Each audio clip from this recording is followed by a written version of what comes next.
Hi, I'm Dave Epstein. Welcome to this edition of Growing Wisdom. Today's video is sponsored by Lowe's, and we're on location here in Framingham. We're going to be talking about some of the best plants to use in your garden during the fall. One of the most ubiquitous plants you're going to find in any garden center during the fall are the mums. And over the years, they've been developed to come in many different colors. The size of the flower varies, as well as whether it's double or single. Some of them are much poofier than others. It really depends on what your preference is.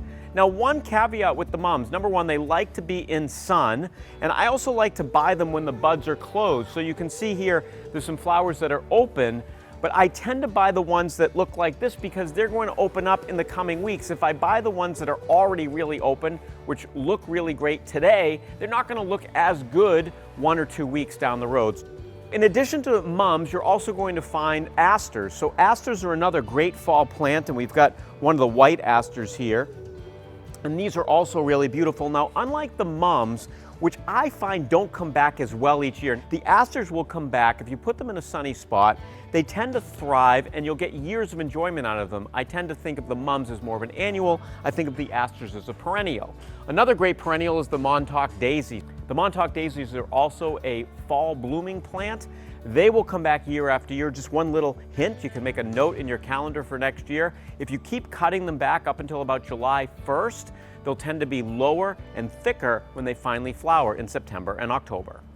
Another one of my favorite plants for fall is Sedum, and Sedum Autumn Joy is one of the best. The bees love it. They're absolutely covered with bees, even here at the store.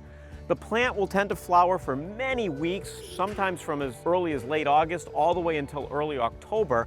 And after it passes and you get a hard frost or a freeze, it tends to look really neat in the winter. It has a nice brownish color to it. It stands up well and gives you a little bit of winter interest. You're also going to see a lot of other perennials mixed in, and you want to check the tags really carefully because here, this Dianthus, it's in flower now, but it actually wants to flower in spring. So it was probably forced to flower so that you can see the great colors. But remember, in the future, it's not going to flower in September or October. It's a spring bloomer. Check your tags.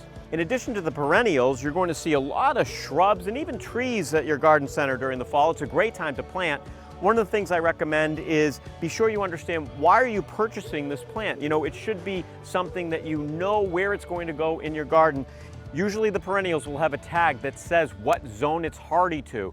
You want to think about what zone you are. Know where you are in the country. Are you zone 2, 3, 4, 5, 8?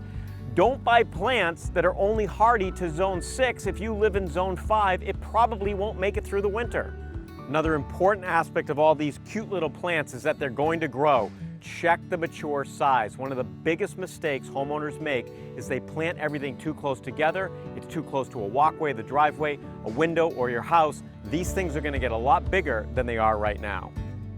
Fall is also a great time to plant a tree, perhaps a flowering tree, a shade tree, or even a fruit tree. If you're not sure what the plant is going to look like as it matures, you can always take out your smartphone and Google the name of the tree, look at a picture. It will help you decide if the tree is right for your yard.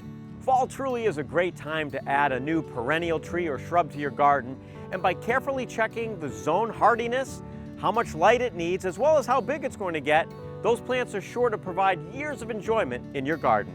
For this edition of Growing Wisdom, sponsored by Lowe's, I'm Dave Epstein.